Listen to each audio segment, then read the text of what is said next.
try to help you out next time you come up, because I know you're going to be traveling. You got a local now. Because I tell you, I be scared. Send me back that way.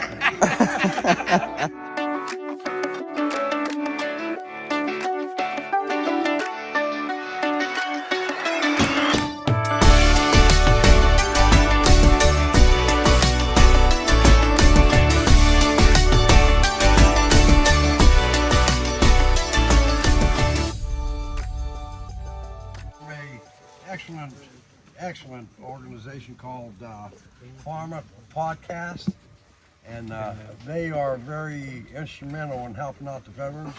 And what they wanted to do today was make a donation to the MOA dog tag program. Right. So on behalf of the Pharmacy Podcast Network, which started in 2009, has grown into the largest podcast dedicated to our pharmacists. So we create programming across the nation between 48 different hosts to focus on medication management, senior care, and my heart has always been in supporting veterans. So I started a campaign called the US Pharmy, and this is representation of pharmacists who support our veterans. And when I met Whip, I was like, that's it, I know where this money's going. So this is the first of many of the campaigns that we'll be doing with pharmacist schools, starting with Duquesne University and Pitt. And we'll be spreading this across the nation. But I am so proud of what Jason White and what Whip has built and what the Dog Tag Club stands for, and I believe in you. So I want to present this check from the Pharmacy Podcast Network and the US Pharmy to the Dog Tag Club, and the first of many, and I want to thank you. This is an honor.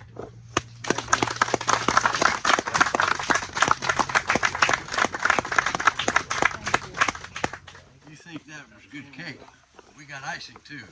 And I want to recognize this young man that came in from Georgia. Now, if you need an interpreter, I'll do that. But he does talk well, and I really respect the man over the phone, and I really love him in person. Where's the Reverend at? Reverend? Where you at? Oh, there you are. Oh, okay. Here, my Lord, send me. Yeah, that's right. So, let's hear something from you, buddy. All right. My name is Kenneth Coomer. I'm a combat veteran of the United States Army. My first deployment was in 2004 to the fight for Fallujah. Lived in downtown Ramadi for 17 months. And I'm here as a representative of the Birdwell Foundation for PTSD. Now I know what you're thinking. I'm not a veteran. I don't have PTSD. Or I'm a veteran. I don't have PTSD. That's fine. That's totally all right. The reality is a lot of people join the service, they never see combat. A lot of people join the service, they go to combat, they don't feel like they have PTSD, that's fine. What we do is we help veterans get their VA claims, all right? If you don't know this, if you're a veteran, you're in an adversarial relationship with the VA. If you don't know that, that's a problem, okay? The VA really doesn't seek to help veterans the way that they should. Doesn't matter who's in the White House, they really just aren't our friends. And so what we have to do as veterans, we have to come together and serve each other with information. So a year ago, in October a year ago, I had a knockdown drag out with my wife. Anybody married? You can just wave at me if you're married, you know? Now, do you get along with your spouse all the time? All the time. Me too. Me too. Me too. We were told to say that. Yes. Yeah. I get along with my wife all the time. But one day, 6 o'clock in the morning, we decided this was the day we were gonna just plant our flags in the ground and see what happens. And so she said, if you don't get some help for this PTSD issue, I'm out. And so at 6:30 in the morning, I called a number on a card that was given to me, and a representative answered the phone from the Birdwell Foundation at 6:30 in the morning. If you call me at 6:30 in the morning, I will answer. Why? Because now I work with the Birdwell Foundation. I wouldn't have answered a 6:30 a.m. phone call a year ago, but this guy did, and he told me about a meeting that was happening that night. Went to the meeting, and at the meeting, they were doing a PTSD support group, and I just kind of rolled my eyes because it just wasn't really my thing. But then I found out the Birdwell Foundation doesn't just do circle groups where they do peer support in a circle, but also they like to get guys out in the woods. You know, they like to get guys out of their context. They like to let guys get a break from civilians, no offense, for a little while, get out in the woods. And so the guy that was running that meeting that night was is a personal hero of mine. He's been instrumental in my life. I'm going to take this moment to introduce to you a hero of mine. And he's going to talk just for in a few minutes. But Major, would you stand up? This is Major Gary Connolly. Let's give it up for the Major back there. I want to introduce my friend, Chris Ptsd. Will you stand up, Chris? This is Chris. Here, Chris. Chris works for Retreat Behavioral, and Retreat Behavioral has a facility actually here in Pennsylvania. But Retreat Behavioral is important to veterans. Why are they important to veterans? Because Retreat Behavioral has, this is not a term that they're going to like me using, but I don't work for Retreat, so I'm going to say what I want to say. Retreat Behavioral is a get-out-of-jail-free card for veterans. Okay? A get-out-of-jail-free card for veterans. One of our facilitators down in Georgia, he got a phone call from the Veterans Crisis Hotline. There was a veteran on the phone with a gun in his hands. He was obviously drunk, and he had the police behind him. Okay? So at the very least, this guy was getting a DUI. He was probably going to get suicide by a cop. All right? Let's just be honest. So he calls the Veterans Crisis Hotline. A Birdwell representative answered the phone and stayed on the phone with him the whole time, went to where he was, talked to the police officers, walked up to the car, took the weapon, put it in his pocket, walked it back to his own truck, put it in his truck, walked back to the car, took the veteran's hand, held his hand, walked him to his vehicle, put him in his vehicle, took him to the airport, put him on a plane, and he ended up at a Retreat Behavioral facility. He went through their inpatient recovery process, and now he lives on the beach in Puerto Rico. That's awesome. Okay? It's an awesome story, right? These are the kind of stories that we do in the Birdwell Foundation. Our stated goal is to eradicate veteran and first responder suicide. The way we do that is through the 3 C's: claims, camaraderie, and counseling. All right? The counseling is what you see happening this weekend. The counseling is getting out of your context, getting out of the city, getting out of wherever you're at, and going and shooting some birds. You know, and not shooting birds at people, right? So just getting out of your context, and also coming together with other veterans and learning that we have to work together if we're gonna be successful in this post-military service part of our life, right? I'm a 100% disabled combat veteran. Now, I've always had this PTSD issue, but I didn't know I could get compensated for it. I didn't know that there was help for it. I didn't know that I could actually work with someone other than the VA to get things accomplished. All right, Chris, come on up. This is Chris Ptsd from the Retreat Behavioral. Yeah, give it up for him one more time. Appreciate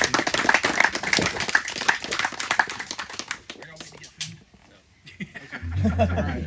You are blocking the food line. All right, go ahead, Chris. So like he just said, I'm from Retreat Behavioral Health. We are we do inpatient and outpatient mental health and substance abuse treatment. We partner with the VA all over the country, and our goal is, like Birdwell, is to end veteran suicide, veteran and first responder suicide. We do that through treatment. We have a program that's specifically geared towards veterans and first responders, and it really digs into the core issues that a lot of people that have been in combat, or a lot of people that have served on the front lines back home, have to deal with every single day. So we partner with the Birdwell Foundation to end the suicides by first responders and by veterans, and also to help with the claim aspect. So the Birdwell Foundation, we are the only treatment facility that has people through the Birdwell Foundation to help veterans with their claims. Without further ado, Major Gary Connolly. Ladies and gentlemen, Major Gary Connolly. Thank you. How many of you have had the opportunity to serve the family of a veteran or active duty soldier who has taken their lives? Worst thing that I ever had to do was talk to a mother, a wife, a child, a brother, or sister of a soldier who died by suicide or one who was killed in combat. It gets next to you. I am dedicated. Oh, and by the way, actually, I'm 71 years old. I enlisted in the Navy June 24th, 1969, which was 20 days after I graduated from high school. I went to Vietnam on an aircraft carrier, CVA-61, the USS Ranger. After that, I served on a subtender. I wanted to be a police officer, so I got out in 1973, went to college and got a degree in criminal justice. While in college, I got into ROTC because I always wanted to be a tanker. So that's what I did in the Army. My total years is over 44 years of total active and reserve time. I take great pride in what I do right now because you know what? At 71 years old, I can tell you right now that I love every young veteran. If I'm old enough to be your dad, guess what? I am your dad. And most of you, I'm old enough to be your dad. With the Birdwell Foundation, we have 3 manuals that we try to go by. This first one here, Combat Trauma Healing Manual. That's for when we come home. It tells us how we feel. It's spiritually based. It's really good. But when you go through this puppy, you learn how you feel. It brings out your real feelings and what you had experienced. The next one, which is really, really critical, when war comes home, what is this about? It is about our spouses, our kids, our parents, or whomever. It helps them to understand what this veteran has went through. As a tanker, for me to shoot a tank and kill a tank, that's not normal. For me to get shot at, that's not normal. It does something to us. So it helps our family to understand where we are and why we're there. What is the third one? First responders.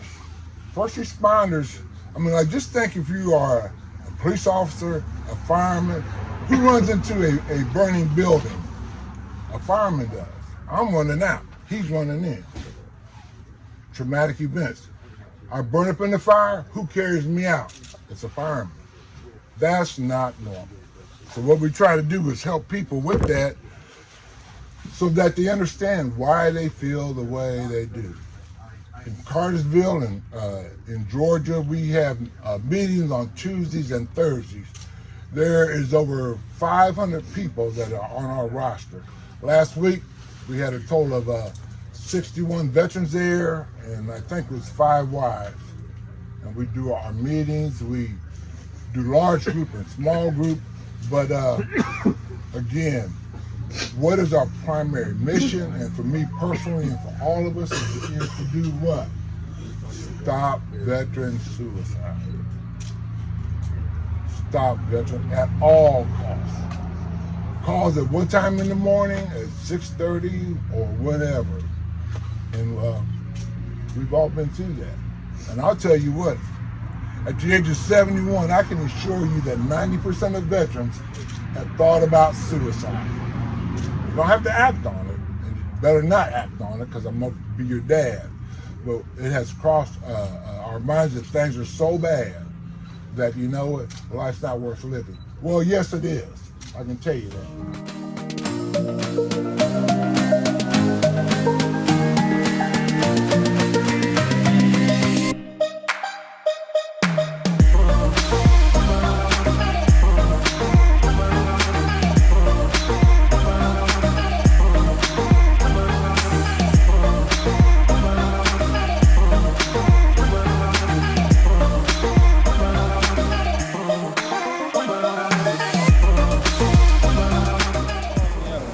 Hey, well, it's a brown trout. Hey. You caught your first brownie.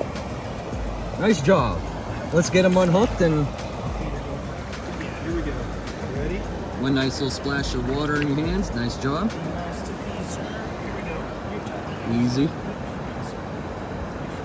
a drink. Here we go. Ready? Yep. He's less aggressive than the rainbow. Move your right hand a little bit. This one? Yep. There you go. Tilt him down. Nice. Okay, you can let him go. Have a nice job. day, my friend. Hey, Appreciate it. nice job, man. Is this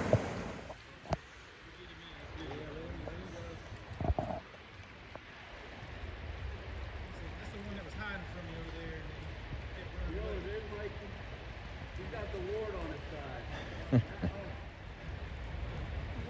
Beauty. Great job.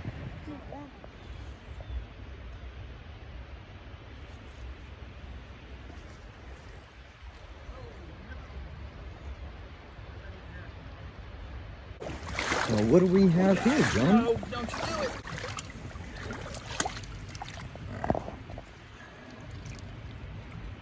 Oh, That's a nice one. He's good.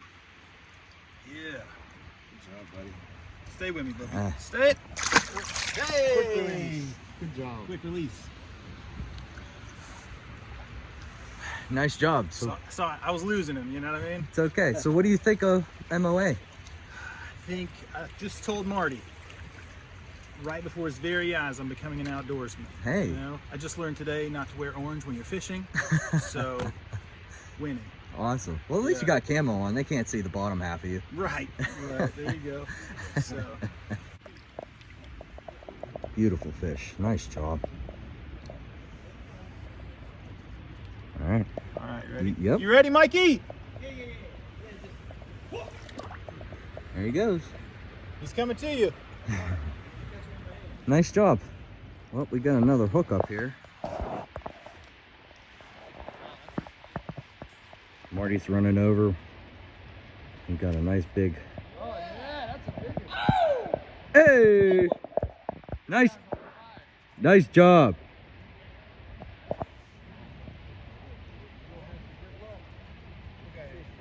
Look at that. Hey. Oh, bring it here. You want to catch it? You ain't gonna throw it. I already know this trick. He opened his mouth and everything. You won't see his stomach.